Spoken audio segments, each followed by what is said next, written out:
Eighth Day, God Made Baseball.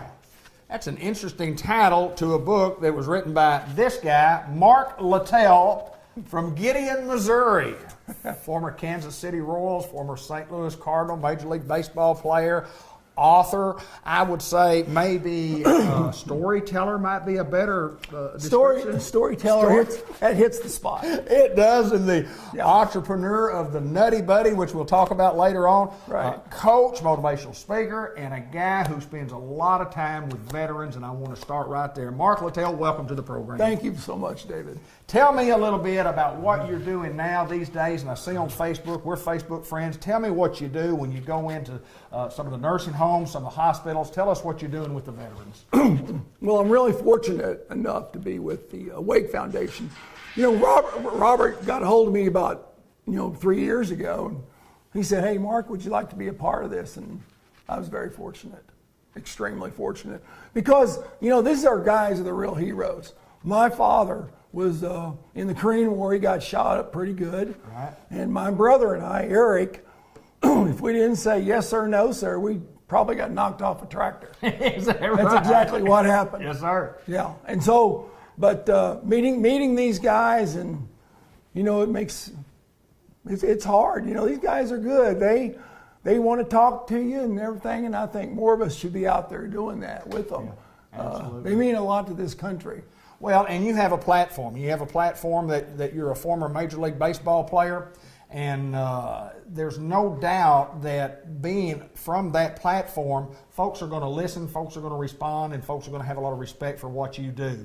Well, I'm fortunate. I've been blessed, and to play the game, and and invented the Nutty Buddy. Right. And of course, I'm an author. That's exactly right. You are. Storyteller.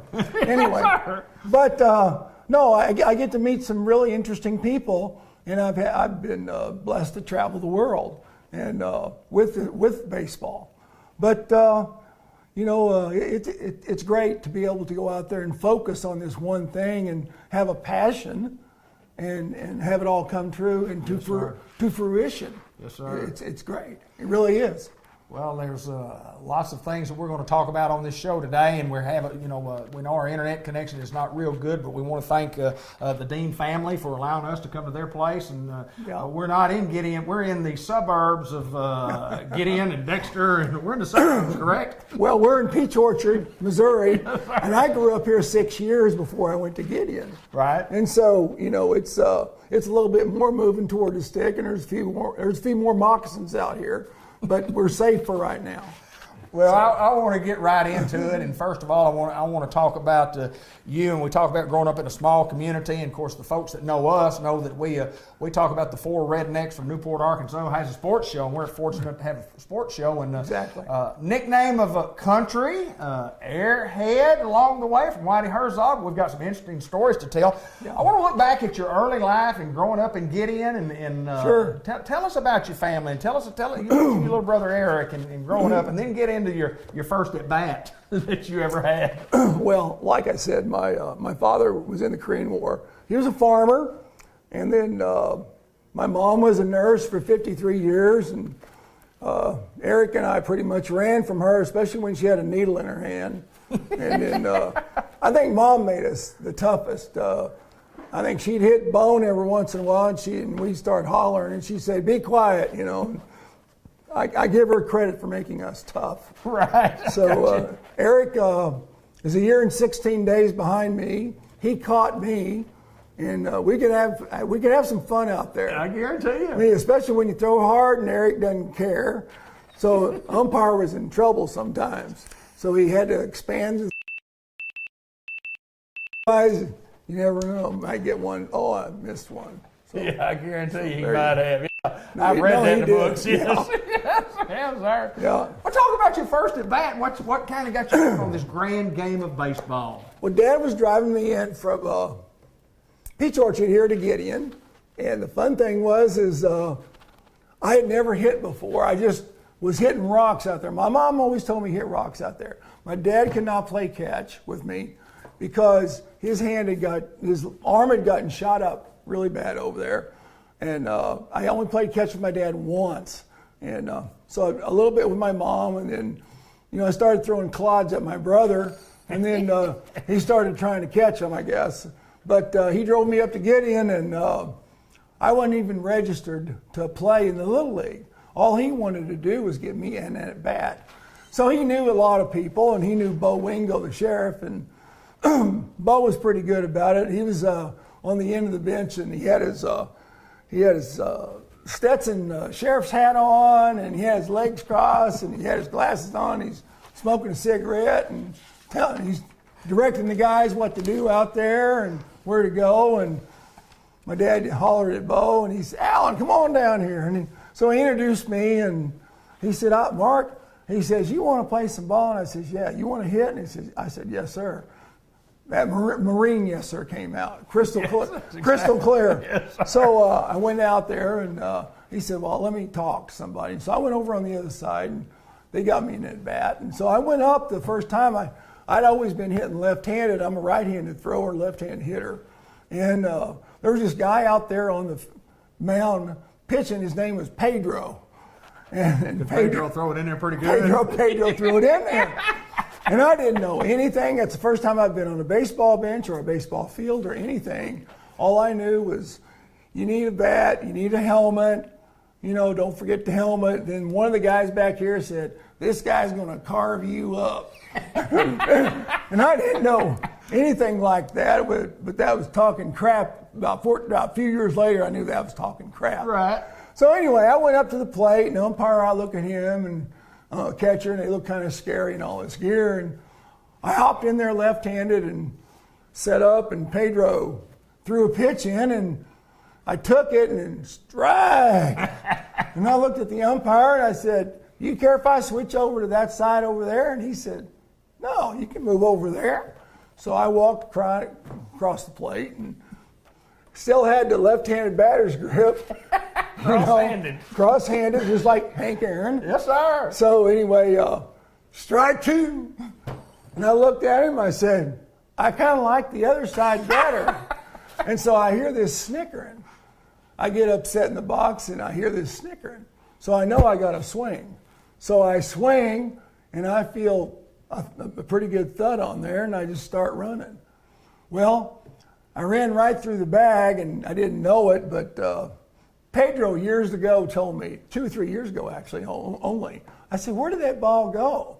He said, "Well, if you would have kept running and know where to run, you'd been on third base." Is that right? Yeah. Yes, sir. So I was on first base, and all of a sudden, all these people, they weren't laughing anymore. So I said, "Well, that's how you get people to stop laughing at you." There you go. So I bit for baseball right then. Yes, sir. 6 years old. 6 years old. Never been on a baseball field. Is that right? I said, "I got a passion for this." Was your dad proud of you?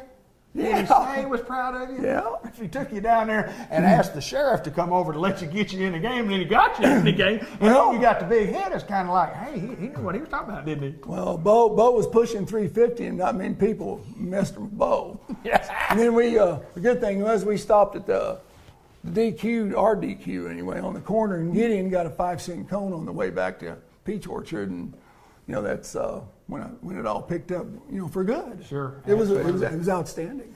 Well, you had a storied major league career, and you couldn't get to that major league career until you take your first at bat, and you kind of enjoyed baseball, and obviously you said you were sold on that. And right. Pretty good high school American Legion pitcher. Let's kind of move fast forward into your high school career and talk a little bit about that, and then talk about that leading into American Legion baseball, because I know you played a year or two at Poplar Bluff, and then you made your big move to Blytheville when you were right before you got drafted. But kind of talk about that segment of your life a little bit. Well, Eric and I, Eric could catch me, which was good because I threw hard, and that was a plus. But the funny thing is when you go into high school and you're sitting there, you're trying. Matter of fact, the first pitch of my senior year in high school, there was a guy that got into the box, and Eric was catching back there, and he lifted up his mask, and I never knew what he did on this. I don't know why he did it, but he spit on the guy's shoes, went like that. He spit on the guy's shoes, and then he looked up at him, and then he flipped his mask down. And instead of giving a fastball sign, he just, because we knew each other, he said, "Come on, let's go." Let's go. You know? Come on. And I just wound up and I let it go, and it split his helmet and dropped him, and he didn't go backwards. He went forwards. He went right in front of the plate. Eric looked at him, and instead of going around him, he stepped over him. And I went, "Oh my!" And so Eric, did he come out to the mound? Eric come out the mound, and he says, I told that SOB to hang loose. My brother gets a little wild every once in a while." Be careful. You better be careful. That was about it. It was a true story, you know. And I said, well, and the other teams wanting to fight, and then they kind of calmed down because they knew I had a weapon. There you go. There you go. They didn't say much. Now, I didn't go to college. Good thing, because I'm ADD as all get out. And but anyway, I signed. But about the Legion Bowl, I played 3 years over at Poplar Bluff, and then I thought, you know, I had a pretty good shot at getting drafted. So I went over to Blytheville, and for 4 games I pitched over there because, you know, you're closer to the 55, and there's more scouts maybe coming down right there to where they can see. You knew you were pretty good, and you thought you were going to get, you knew you were going to get drafted. Exactly. That's exactly what happened. And so the first game I threw, I punched out 24. That's a good day. Yeah, that's a good day. That's a good day. That still holds the state record. Yeah, it's a good day. And then, so anyway, you know, it was fair, and I got drafted 12th, 13th round, and I was not college material. I'm going to tell you that right now. But I made the right decision because, you know, 2 years later, at age 20, I was the youngest player in the big leagues. Absolutely. And very short track to the big leagues from there. Yeah. Really very short track because I did some things visualization-wise. I was basically baseball's first guinea pig for going to the big leagues with that. Right. And very proven what I did because I worked with a guy named Dr. Bill Harrison. George Brett did the same thing. Yeah. You know, he was the number 2 round pick that year. And it's funny because I went to the big leagues ahead of George. George and I roomed together, we roomed together a lot. But in AAA, I ended up being 9-1. I didn't go to big league camp. They had to take me to the big leagues. They didn't even know what was going on here. I mean, I stepped into Baltimore, and the players probably said, "Who's the big bat boy with a pimple on over there?" You know? And so, well, that's the day 3 starter, you know, getaway day starter. Yeah, that's exactly right. So it was Baltimore. And I did okay right then, and then I went into Kansas City, and I ran into this team called the Oakland A's. Yeah, pretty good in their heyday. And they won 3. They were going to win 3 championships in a 5-year period there, and so they taught me how baseball is supposed to be played. Well, let me ask this about American Legion Baseball because you and I have a common bond that the guy that coached you in American Legion Baseball was Coach Dwight Williams. Yes. And I also played under Coach Williams when I was 17 and 18 years old when he moved from Blytheville to Newport. And baseball guy, good baseball guy, and you know had people. But you didn't get to pitch for him a lot, but 4 games you said, and no. that baseball team actually won the state championship. My brother-in-law Tommy Fowler played on that team. Randy Smith, who was as good an American League baseball player I've ever seen anywhere, played on that team. And then Eric was the catcher. And then when you leave the first week in June, and this bunch goes on and wins the state championship, right, and finishes second in the regional, and with the Mark Littell, you probably had the best team in America. You probably did. We had a dandy. There's no doubt about it. We were down and dirty playing. 52-11 on the year was that team, and it kind of an interesting story to tell the folks in Newport might remember this. The year before you weren't playing, and I don't think, and obviously Eric wasn't there either. But the year before, Blytheville was 42-0 in the regular season, coming into the district tournament. Newport beat them 14-0 at Perry Rule.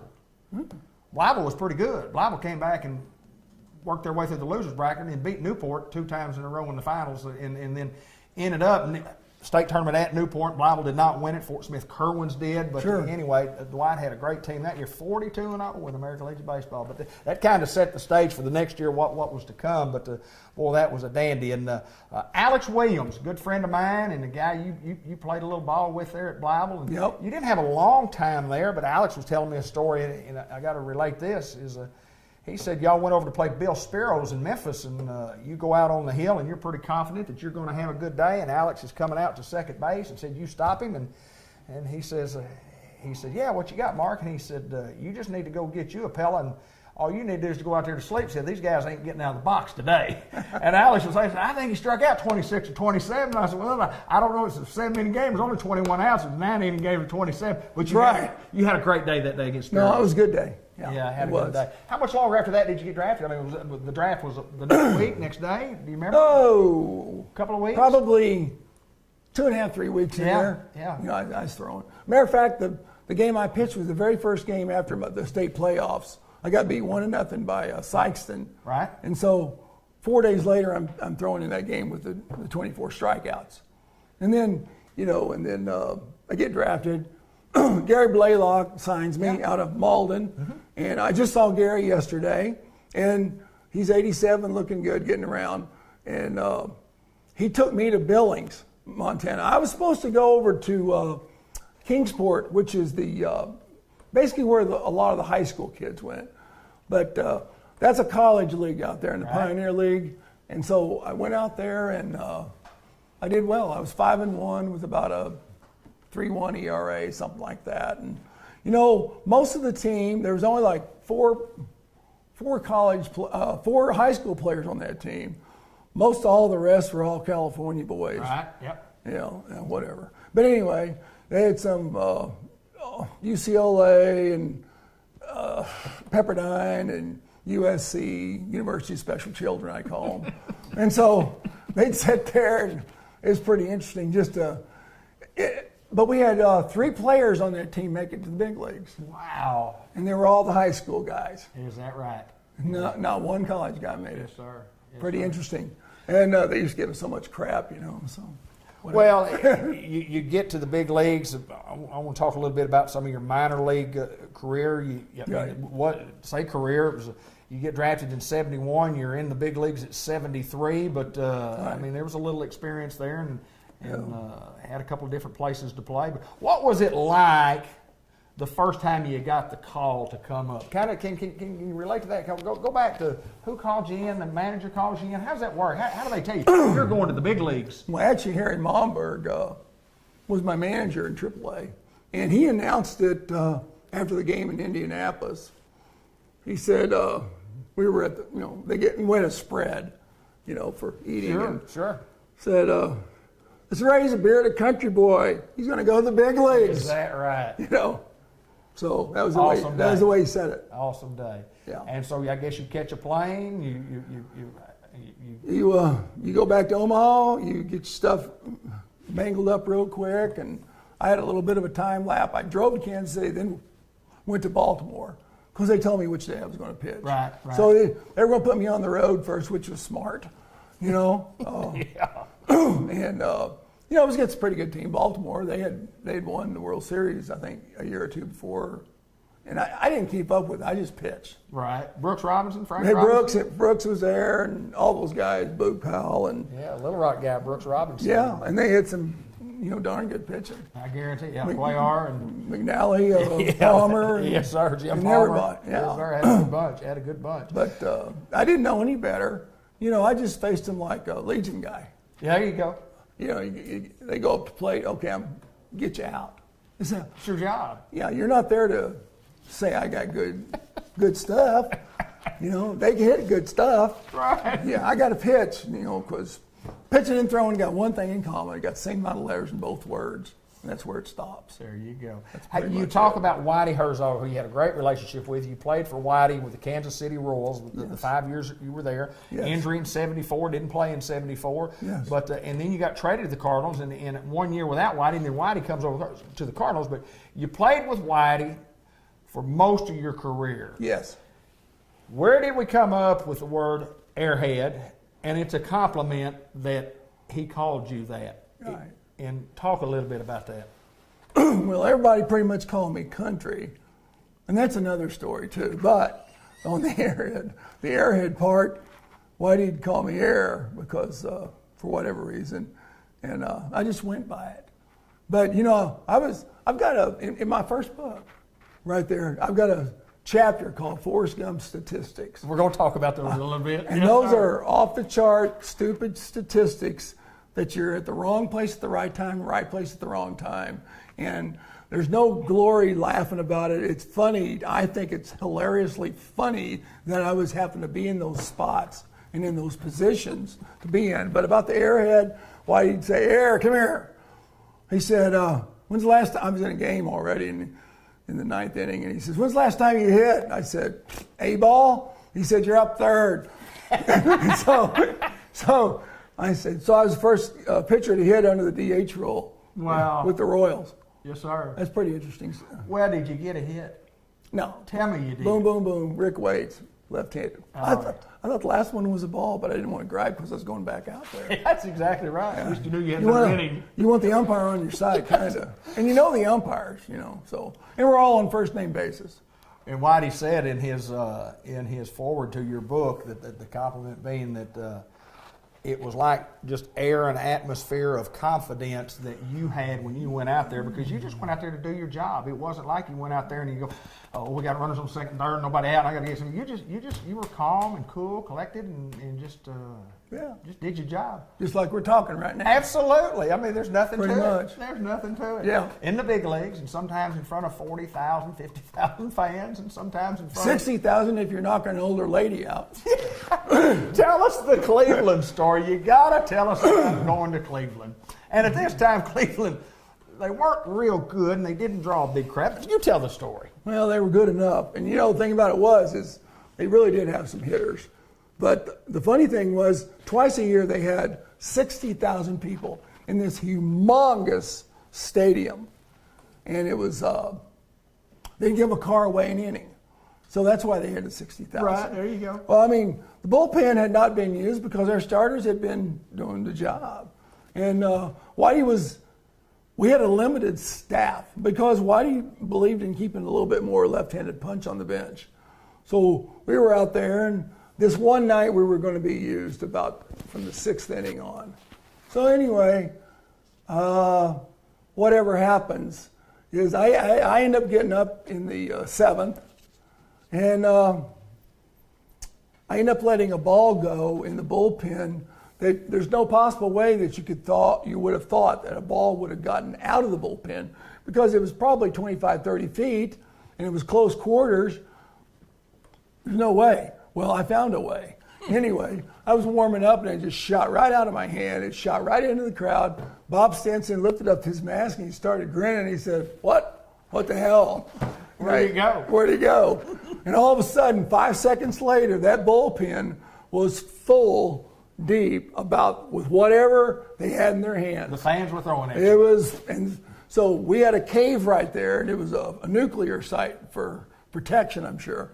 But we had to go inside that little cave right there. We couldn't stay outside because they were peppering the crowd. It was like just parachutes and all kinds of stuff coming down. All kinds of beer came in there. Because you threw a filled ball it up. in. Whitey calls down eventually. Galen calls down first. Then Doug Bird gets on the phone. He said, put airhead on.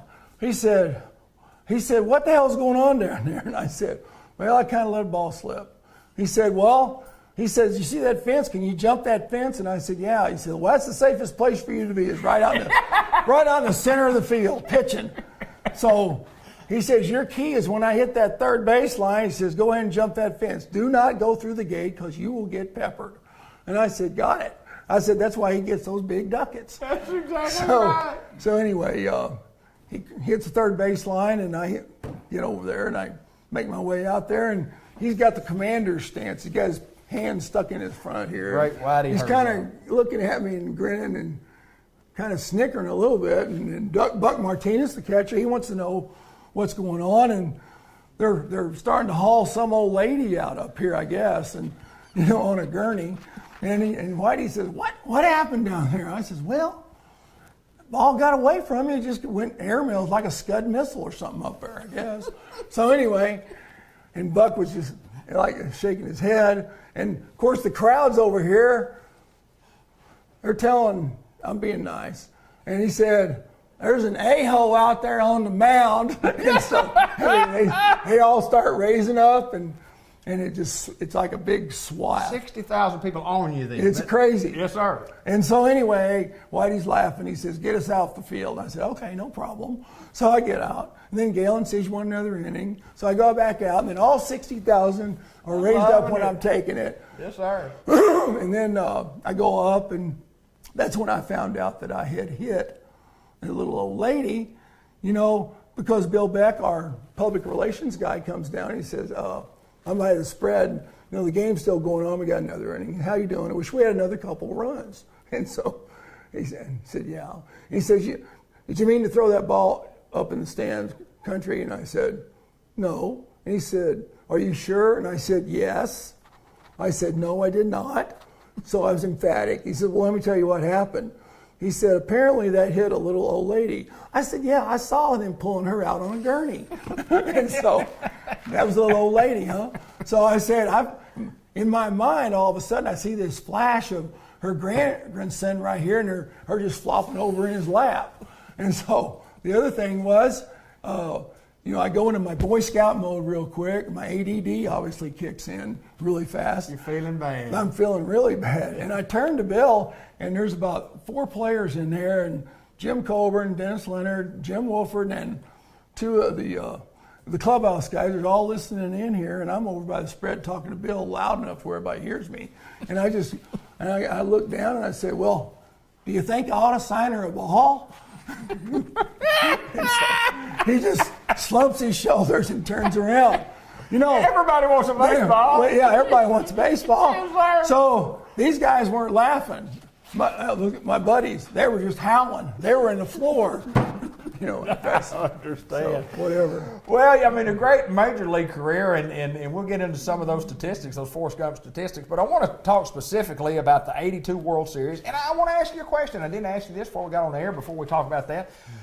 You played for the Cardinals in 82, weren't on the roster for the World Series because you were injured, you were hurt, and here's my question. Yeah. Game 7, World Series in St. Louis, I'm in the stands. Yeah. Where was Mark Littell?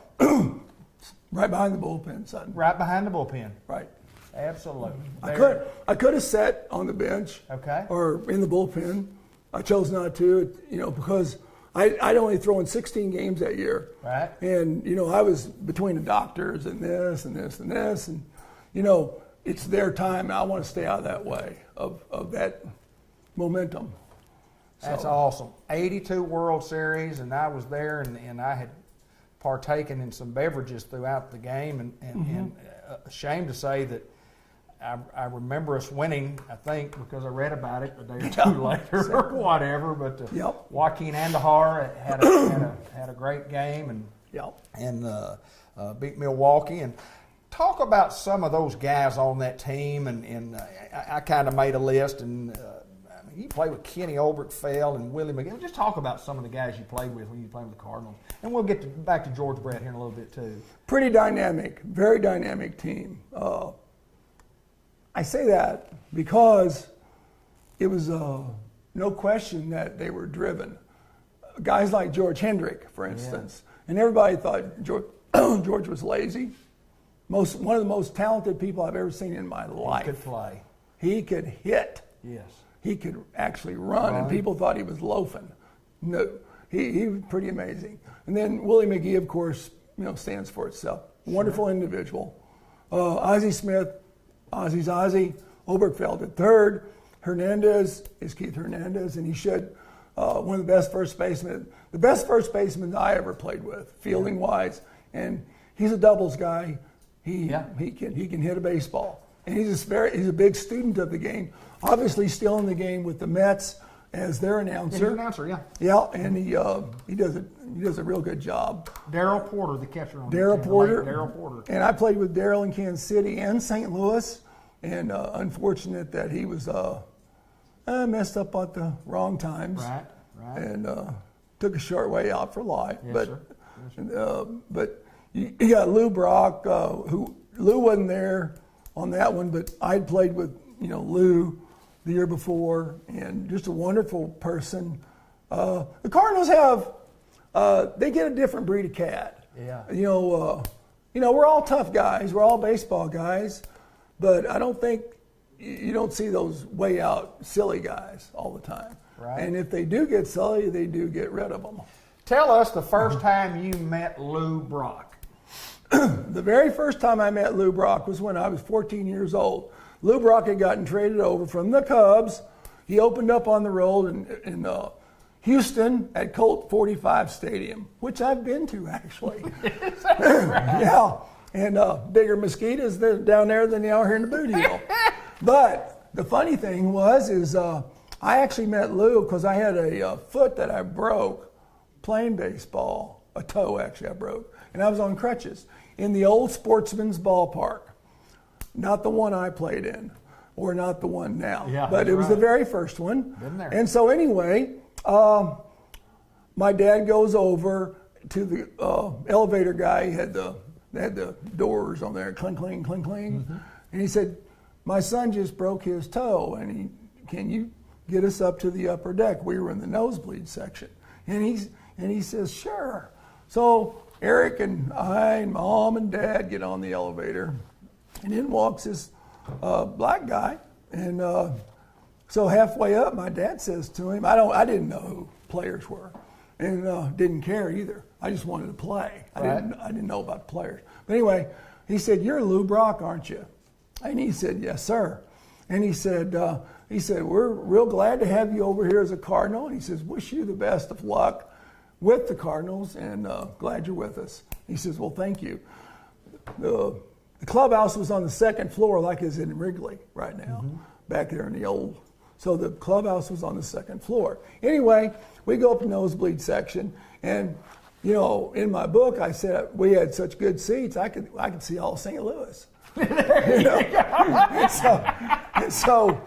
and my mom, she always kept a scorebook, and she was, you know, always showing us about scoring. And she says, you remember that young man you two guys met on the elevators? Uh-huh. He's got 2 hits today. Good for him. Yes, sir. Well, when I get traded over, you know, to the Cardinals from the Royals, Lou's there. And so I'm talking to him one day about me meeting him. He goes, Lou doesn't say much, but he smiles and grins. And so anyway, I'm 25 at the time, and I go over there, and it's like, 11 years later, and it's his 3,000th hit night. To get his 3,000th hit, we're playing the Cubs. It's completely packed in a second bush, and I come into the game and throw the last 2 innings or so, and first at bat with Lou, he gets a hit that's 99, and then in the 4th inning, they shut it down. He gets 3,000, so the game stops for 8 to 10 minutes. We're on the field, you know, and we go back to it. I end up picking up the win that night. And with the night he got his 3,000. It was interesting. I didn't pay too much attention. I just didn't pay too much attention to it, but I was very happy about that win on Lou's night. Absolutely. I mean, Lou Brock. Yeah. Well, it's a historical night. You know, for Lou Brock, and then, I mean, many memories made there. And Lou Brock, one of the great Cardinals, Hall of Fame guy. You know, he's run into some health issues too, and Gibby's running some. You didn't play with Gibson. You got there later than Bob Gibson. Right. I'm sure you got to meet Bob Gibson and Yep. talk to Bob. What kind of guy is he?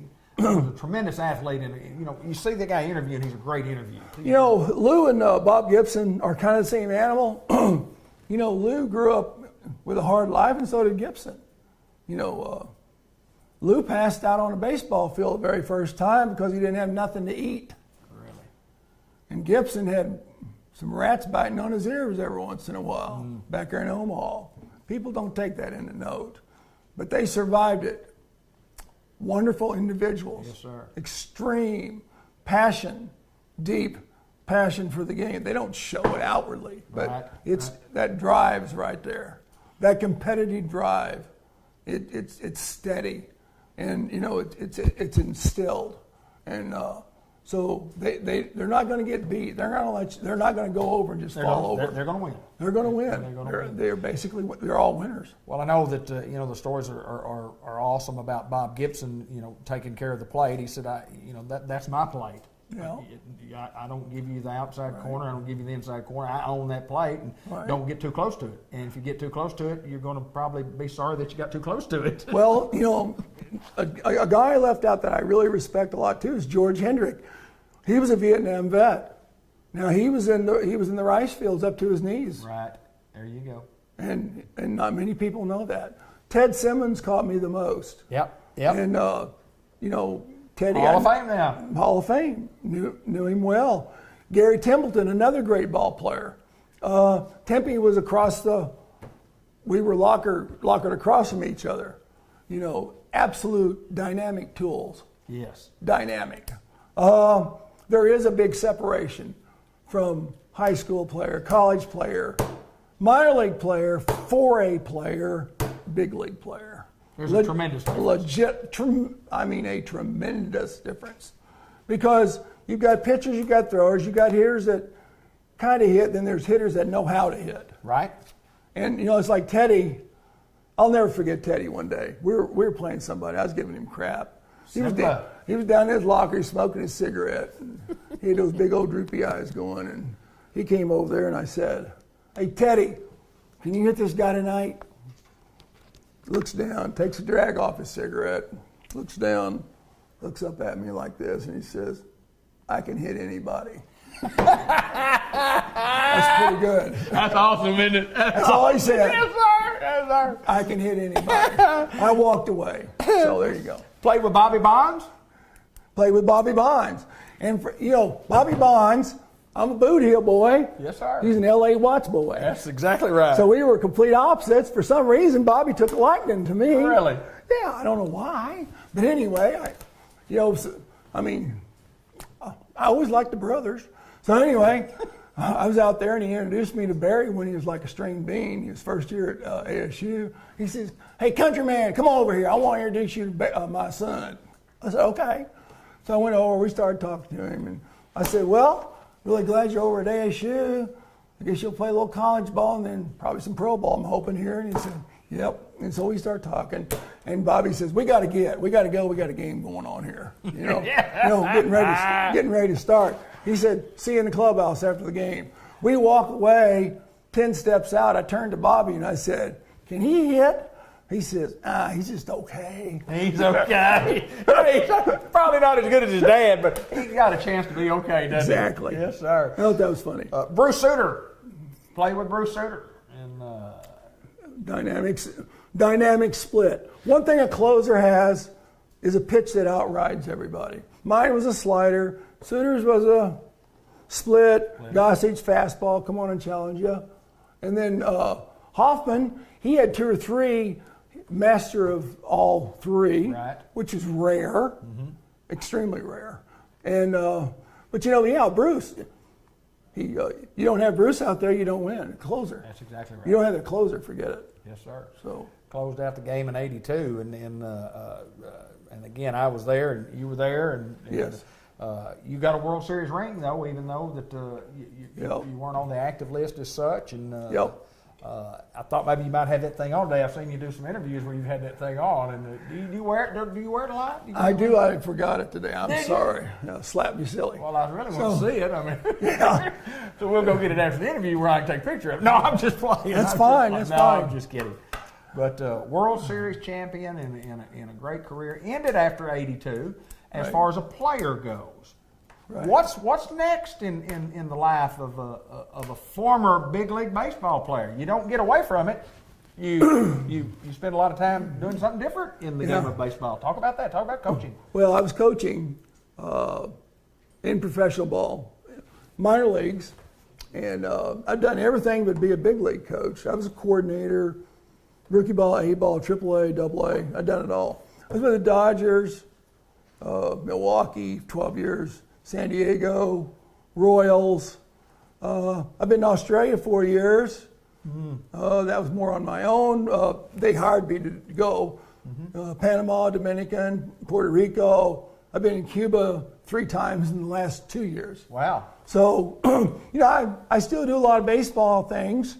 And I work with a lot of kids. Right. And I like to do that. And then fill in the blanks with the wake. There you go. And then I got my third book coming out, probably a couple months maybe. It's called What's Up Ramrod with a question mark. Because I called everybody Ramrod. And I love the story she told about some guy that was in spring training with get to him and said, "Hey, way to go, Ramrod." He was kind of excited to, right. To tell that story. Well, yeah, I mean... and we'll talk a little bit more about the books, because the books are awesome. Well, they're humorous, I guess. And unfortunately, they're true. Yes, exactly right. But, the guy, this rookie, I'm doing PFP, which is pitchers fielding practice during spring training. And we rotate. So you got about 15 pitchers coming in on each rotation.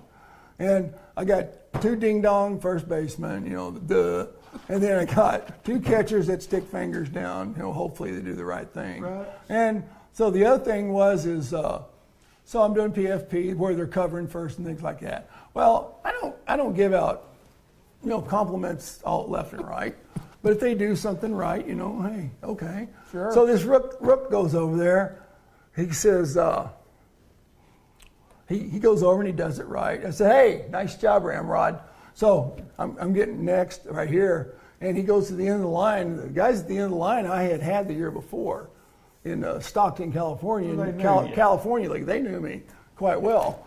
and this rook comes over there and he said, the reason he's a rook, first he said, "Coach," because we call everybody first name. He said, "Do you hear what the coach said?" And they're going, and they just bing bong, ears go up. And they go, and he said, "Yeah." And he said, "Well, what?" They already heard what he said, but what did he say? He said, "Way to go, Ramrod." And one of the dweebs go out there and he says, "You know why he calls you Ramrod?" He says, "No." He said, "He don't know your such and such name. He don't know who you are." Hey, Ramrod. Yeah. So they might have numbers on, and so I'm calling everybody Ramrod. Well, let's talk a little bit about the books right now. First one, On the Eighth Day, God Made Baseball, and it is, and I read most of this book last night. It's an absolute must read. Your second book that you came out with has to do with Country Boy, Conveniently Wild, and I haven't read this one, but I will. And then you have a third book that's about to hit the shelf. Talk a little bit about the third book. Third book's all coaching stories, kind of. Okay. 82,000 words. It's bigger than these put together. I just kept on. You sat down and wrote these. I mean, you write them. You wrote them. You wrote them down, and then you had somebody to. I was always afraid to write because I didn't know. I wasn't that good in school, and all of a sudden I took Smart Pill, one of Trump's, and got smarter. And so I started liking to read, and 4.5 years ago I wrote this first book. And so people kind of liked it, I guess. And then this one is really funny compared to this one. Right. That's all country boy stories on a farm that are true. I blew up a truck with dynamite when I was 15. But, my dad didn't. And you're proud of that, aren't you? Well, I'm surprised I'm still here with my dad. You blew up a truck with dynamite. I lost about half my butt. Anyway, the other book is all coaching stories, and they're true, they're fun, and there's a lot of stories in there that it just keeps going and going and going and going. It goes through every year of 18 years. I didn't tell any of the Australians. Well, I did take it back. I told all the Australian stories because I've got 6 chapters on that, and I even hunted with the Aborigines over there barefooted. I'm a redneck, so.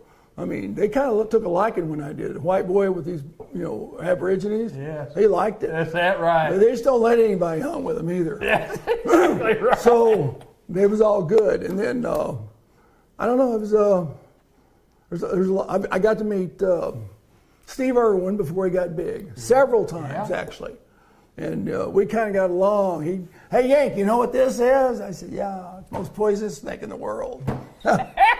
He's holding it. Yes, sir. Yeah. Well, I got to ask you about this book because you're quoted as saying when you wrote this book, the quote is, "I'm going to go to jail for this one." Yeah. That means that's a must read, I would guess. Yeah. Yeah. Oh, just awesome. And you decided to start writing. Well, Why? I mean, for 25 years, people said, "You need to write a book." And I said, "Really?" I said, so my English teachers, their names was King, and all three of them, two brothers and a lady not related, they're out there looking down and they're saying, "Who'd you say wrote a book?" You know? I mean, he couldn't even conjugate a sentence. You know? And now you're writing, and more writing. There's no doubt. A couple of more problems, not problems, I saw the word problems there, arm problems. Right. And you told me on the phone the other day about people asked you about, talk about your arm problem or whatever. They said, "What did you have Tommy John surgery?" And your answer is, I played with Tommy Tommy John. I had lunch with Tommy John 3 years ago. Yes, sir. But you didn't have his surgery when he hadn't had it either. Yeah, we were talking about all the Tommy John surgeries nowadays because, you know, a lot of things that's going on is people's a bunch of idiots, you know, overusing them, and they're not the same breed of cat, by the way. Yeah. So I agree. I mean, it's the different. The game has changed. Talk about the change in the games. I mean, baseball is still baseball, but I mean, well, you got the strongest part of a kid nowadays is thumbs. Right.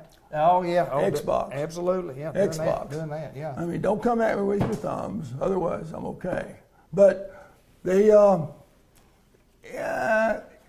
a lot more different workout with a trainer when they should be doing it themselves. Right. Because they don't work with themselves because a lot don't know themselves. Now, your upper breed of athlete are the people that really separate themselves. Those ones that will stay the 3 or 4 at the top of the grade in the big leagues that will stay there for 15 plus years now. Right. That's going to be reduced.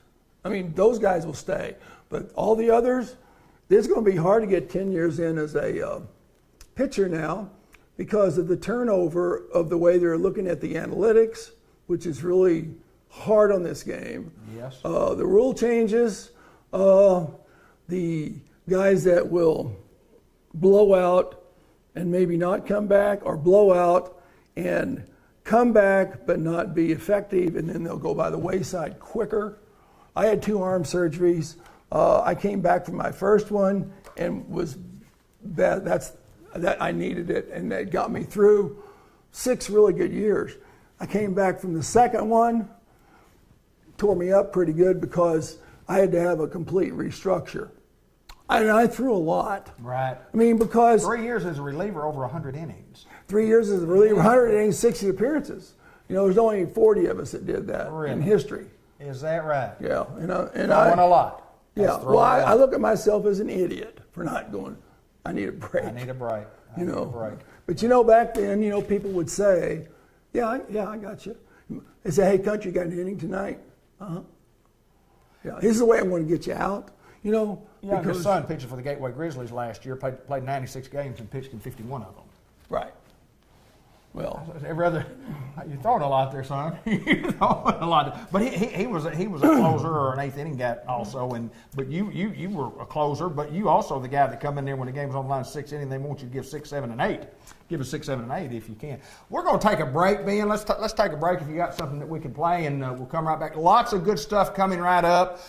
We're going to get into meats of the program and talk about some of the funny stuff. And let me tell you what we've told now has been pretty good stuff, but we got more stuff coming right up. This is Mark Littell. This is Country from Gideon, Missouri, and we're at Peach Orchard, Missouri. We'll be right back. Hi, I'm Mark Littell. I've been in the game a long time, ever since I was 18 years old. I think I'm over 50-something right now, but anyway, we're going to test the Nutty Buddy today and see if things really as mean and tough as we think it is. I'm one mean, tough guy, but I think this is tougher. Here we go, Ramrod. Yeah, let's go. Ha! Ho! Yeah! All the way! And it works! Yes, sir, folks, the Nutty Buddy, it really works. It's mean, it's tough, and it's right there for you every time.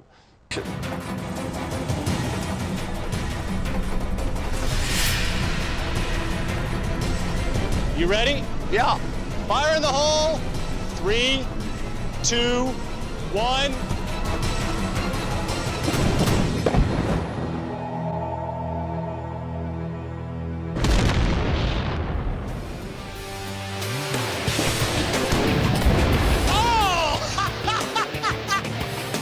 When I was in Australia, I came up with this name, Nutty Buddy. The guy came up to me the very first day and he said, "Hey mate, how you doing? You got your nutty on?" And I said, "What? You know, your box." And I said, "Oh, you mean my cup?"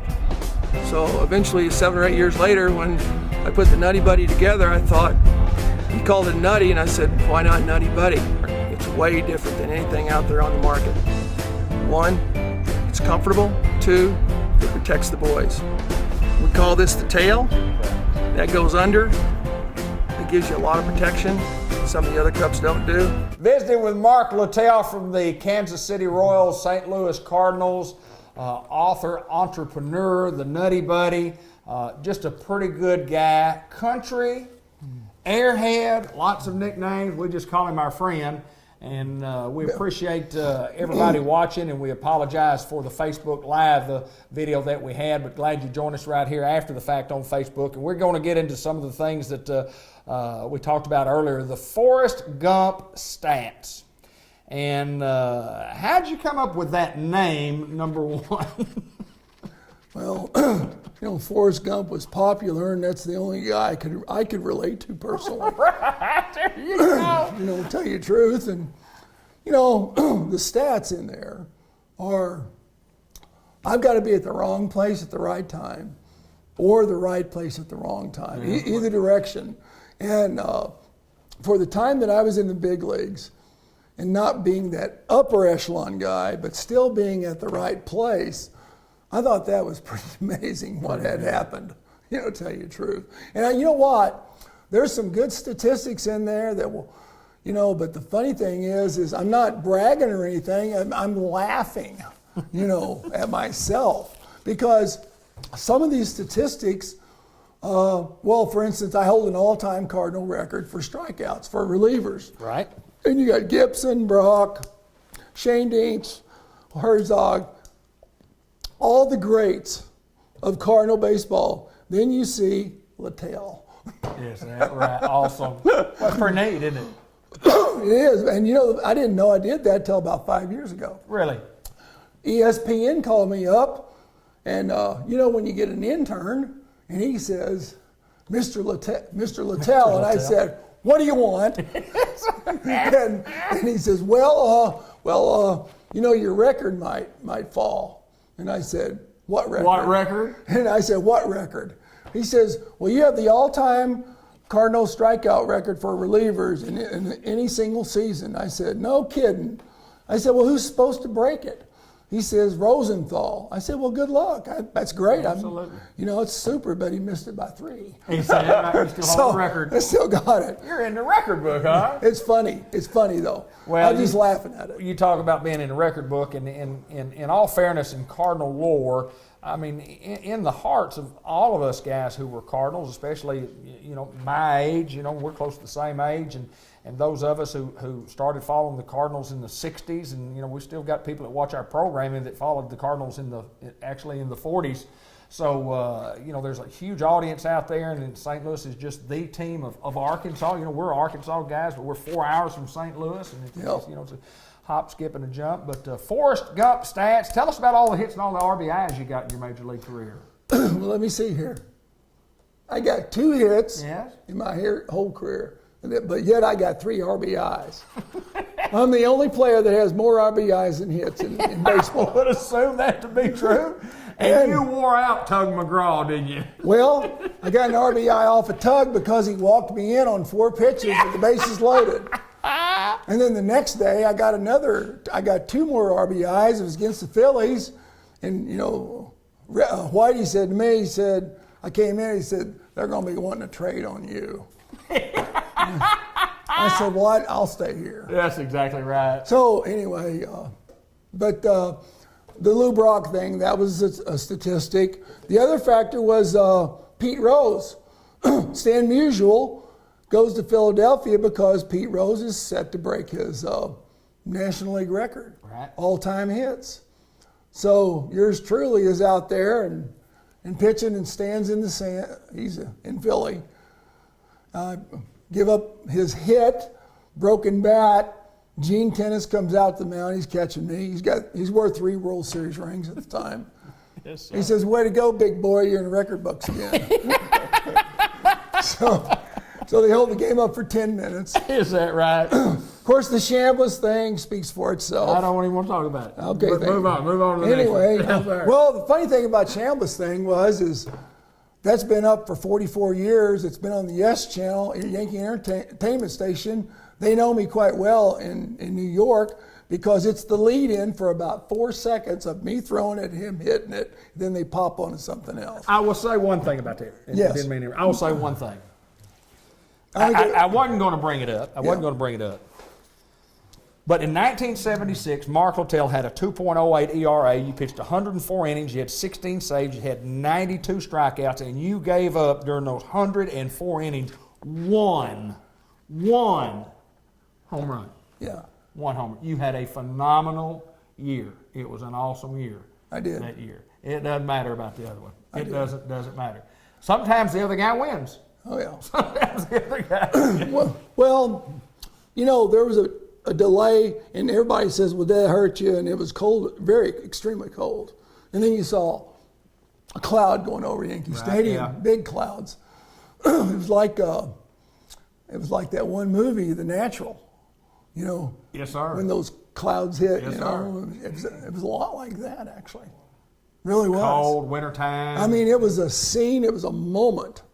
I mean, they stopped the game for 7 minutes. They were throwing all kinds of crap on the field. I mean, that didn't bother me. It's just, and then he hit the ball out this far. Yeah, he didn't get it out far. He didn't get it out far. Short porch. Short porch, wind blowing out. The ball went up. I thought, that's not going to carry, is it? You know, it did. But long story, but, you know, to get back to Forrest Gump statistics, there's all kinds of stuff in there. How about the good? What was the good one about? Oh, you won a couple. Oh, yeah. I was. You couldn't have done this. Let me put the bad before the good. Do the bad first. The bad was in San Francisco. I had just won my first National League game against the Dodgers. I always loved pitching against the Dodgers. They couldn't hit for crap against me, you know. And so anyway, they could pitch. But I punched out 8 and 4 innings, feeling good. Going to San Francisco, you know, I was a little bit overused with this arm. And so anyway, we have a doubleheader and a single game. We had 4 games actually, but I got in 3 right in a row. So what happened was I lost the first game on this. I lost the second game in a doubleheader, not feeling real good. Next day, come back, lose the third game. I lose 3 ball games. And SABR, Society of American Baseball Research, says that I lost 3 ball games in a 24-hour period. They were wrong. It was a 22-hour period. I got it right. 22 hours. They were so wrong, weren't they? Exactly. Yes, sir. You know, yet, on the other hand, the good was when I was in St. Louis. We are playing the Phillies. I must be hard on the Phillies for some reason. But anyway, I go into the game, throw an inning, we get a run, I come out, we win, I pick up a win. We go back out, doubleheader. I think, well, I'm not going to pitch today, and there's a reason why I say that. So I go down there and I don't take my cup or my glove. So anyway, the bat boy has to eventually run it down there because Ricketts says, "Hey, Country, how you feel about throwing right now?" I said, "Well, I ain't got a glove or a cup." He says, "Bat boy's bringing it down." I said, "Oh, okay." So I start throwing. He says, "How you feel?" "I feel fine." He says, "You got the next hitter, okay?" I said, "Sure." So I pitch an inning and a third, get out of that inning, pitch another inning, score a run, I pick up another win. The funny thing was, they were testing me to see if I was supposed to go on the disabled list that day. My arm was killing me. Right. Yeah. Say thank you, folks. So, whatever. Anyway, I picked up back-to-back wins, one day, doubleheader. And that doesn't happen often. I don't know. Not many. How often has it ever happened? I mean, Not very often. well, first of all, you don't play double headers anymore. Hardly anybody plays double headers anymore. Exactly. And because of the money, I mean, you got an extra gate. You don't want to get 2 for 1. Exactly. That'd be too good for the fans. Exactly. But I mean, to be the winning pitcher in 2 games on the same day would simply be absolutely unheard of. So with 3 losses. Yeah, but I'm talking about it. You're talking about in about a 22-hour 4-hour period. period. I'm talking about 22 hours for that one, though. I've got plenty of time to Exactly. lose 3. You got time to lose 4. Yeah. We talked about most Well, of this other stuff. I did read the 1 Minute Manager, so whatever. We talked about Europe. That's when Whitey called you to hit, and the first Royals pitcher to hit under the DH rule, and then you talked about Pete Rose and the all-time record and timing. You met Lou Brock. We've hit on that, and the hot one, getting 6 pretty good outs. Do you remember what was in the hot one when you threw? Oh, we were playing. It had rained the night before on a Saturday night. We had an extra inning ball game. Keith Hernandez took me by the house, dropped me off. I went back the next day. I went in early. 10 o'clock was early that day because we weren't going to have batting practice because it was too hot. It was hot.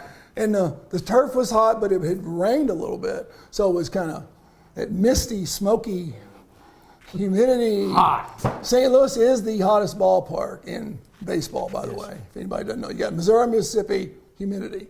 So anyway, I'm sitting out there and I go out, I get dressed early, I go out and I'm looking at the ground crew. I know the ground crew. You know, I say, oh, what's the temperature, boys? What's the heat on this turf right now? I said, well, country boy, we're showing about 108 right now at 10:30 in the morning. I said, well, okay. Well, by the time I get into a ball game, the last 2 innings, it was 136. And I punched out all 6 hitters that day. Pretty good day. But the bad thing is that we ended up going to Los Angeles that night. And when I went in, I can guarantee that's one of the few times I did have a Budweiser product. And I was laying flat out on the floor, naked as a jaybird, just sitting here. I lost 9 pounds. Is that right? Is that right? It was bad. It was bad. And then the Butch Yakum, the clubhouse guy who'd been there forever, who had 9 World Series rings at the time, said, country, get up, we gotta go to Los Angeles. I can't. Butch, leave me alone. He was under 5 foot tall. Is that right? We used to hang him on those hooks. You know, we had to break there a while ago. You were telling us some of the most hilarious stories that we're not going to share with you today. But I want to get into a couple of things, and we'll end it. We'll talk about our books, and getting the books on Amazon. We'll talk a little bit more about that. But you're a baseball guy. Been a baseball guy all your life since you're 6 years old, and the news, the latest story in the major leagues, and it just seems to be growing, is the controversy with Houston Astros. On sign stealing, and all of us know that have played the game, whether at whatever level there is. I mean, there's been that form of gamesmanship going on forever. Right. So tell me your thoughts on what the Astros have admitted to. Talk a little bit about that. Technology, on the field, if you got a runner out there on second and he's, just wiggling his shoulders to the inside or outside, right, or step. Yeah. But, when I played, you drill a hitter and you say you want to get anybody else hurt. That's exactly right. Exactly right. And nowadays you really can't do it. Well, you can. Right. You can fake it, but they still come back on you to some degree if it happens enough. But the other factor is that you're taking technology, anything off the lines is, to me, a little bit broad on cheating. Mm-hmm. Where they're relaying those drums off the bench. Absolutely. But the other factor is Tim Flannery, who had been over third base for years with the Giants and San Diego. That we all do film on that third base coach. Sure. That's why you have advanced scouts. Mm-hmm. And they come in there and they got film on them. They're trying to figure out their signs or counts, things, anything to get an upsmanship. That's baseball. Sure. We want to know that. But here's the other factor. If I throw that ball in there, they still have to hit it. They got to hit it. That's exactly right. I'm sorry. That's exactly right. That's hard to do. Yes, sir. Michael Jackson, pretty darn good basketball player and athlete, had trouble hitting a round ball with a round bat and hitting it square. Jordan was the greatest basketball player ever, and then went in and got into baseball, and he's just kind of like, so what? I couldn't hit it. And kind of in relation to that, and this is kind of my thoughts, even they talked about the steroid era, which I guess you played before the quote, the steroid era, or whatever. Right. But and the McGuire-Sosa run, and I said the exact same thing about that. The guy still had to hit a 95, 97 mile an hour fastball and had to hit it a long way. Bonds, yeah. And Bonds, and I mean, you had to hit a ball a long way. And they said, how unfair was that? And my response has always been, well, what about the pitcher? If he was in the steroid era, he's probably on steroids too, so it's equal. Well, we could scuff a ball, we could spit on a ball, we could do certain things to make those balls move. Now, we're trying to pitch versus throw, so that's the whole key right there, pitching versus throwing. Sure. And it's not based on how hard you throw, it's whether or not you know how to pitch and add and subtract through the zone. That's pitching. But on the other hand, you've got Henry Aaron the other day made a good point. He was talking about, the cheating going on, and I don't really think they need to downplay it because they're pushing a lot of this stuff out of proportion because now they're getting all the analytics and everything else into it, very, very technical. And, that was part of the game. It's not old school, by the way. It's just part of the game. But you come back to the physical aspect of the game of being able to hit the ball under duress, right? Basically, because they can hit you here, That's right. They've got good stuff, and you can barely see the ball. It looks like an aspirin tablet, out there. But you also try to protect yourself as a pitcher. I'm not going to throw outside all the time, right? Because you come back to Gibson then. But he believed in McGuire and all the guys, and Sosa and Bonds going to be into Hall. He was okay for that being a Hall of Fame, but he wasn't for Rose being inducted in the Hall of Fame because he bet on a team. He said bet on a team, even though you have the greatest hitter in the game of baseball, Pete Rose, the best, like Nolan Ryan strikeouts, like the best. I gave up his hit. Would I like that? It doesn't matter to me. I don't know the question. I think ESPN gave Pete Rose a big chance 2 years ago to try to redeem himself on the air, and he didn't take advantage of it, of saying in front of the fans something. But he never really truly apologized during that span right there. Right. And I think, unfortunately, I guess gambling is a sickness. Obviously, like alcoholism, the steroid usage. In my day, it was cocaine, marijuana, uppers, downers, Quaaludes, greenies. Guys used those. I had kids ask me. I never used one. Everybody knew that too about me. But I wanted to always feel Sure. Everything. But the funny thing is people sit there and they say, well, I've had kids ask me, did you guys use steroids? I said, no, but I'm sure they would have had they known. Had they been there? They were the best in business at Coke and everything else. It added about 4 more miles per hour on my fastball. I got over about 104. I might do that. But no doubt, it's the talk of baseball going into spring training, and most of the teams are in camp right now, and now it just seems like it's something every day about somebody else saying something. Go ahead. I think the commissioner actually needs to take charge of this and say enough's enough. Let's play ball. To the teams and say, if the reporters ask you, say no comments. Yeah, let's play and ball. Just cut it out. Yeah. Because move on. I agree with that. I agree. Mark Littell, you've got books. You've got 3 books that are out. One of them called On the Eighth Day, God Made Baseball. One of them called Country Boy, Conveniently Wild. And then the third book coming out, Ramrod. What's up, Ramrod? What's up, Ramrod? He'll come out here in hopefully a couple of months. Yeah, okay, in a couple of months. Yeah. But, Then I used to take shots with this thing called a Nutty Buddy. yeah, I want to talk about that at the end of the program. Yes, sir. Yeah, I was coaching with the Dodgers, and I was chewing my pitchers out one day, and we had some downtime. And so anyway, some of you guys wear cups, half of them raise their hands, what I figured.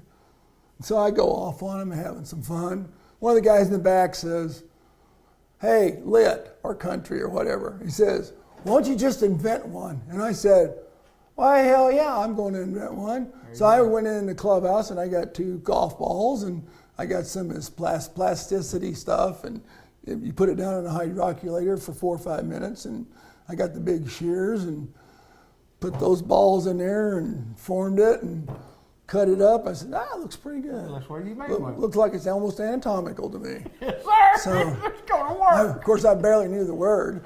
And so, anyway, I take it back out there the next day. I said, "Okay, boys, here's your cup." There you They go. said, "That's pretty good. Maybe you should get a patent on it." I said, "Nah." Well, once I got finished, I said, "Well, maybe I'll check it out." So they sent it over to the patent there in Washington, D.C., and it come back. The lawyer said to me, he said, "That's clean. It's free and clear." I said, "What's that mean?" He said, "You spend more money with me." Freaking lawyer. And you might get something back. Yes, sir. Yes, sir. Yeah. So the Nutty Buddy is born.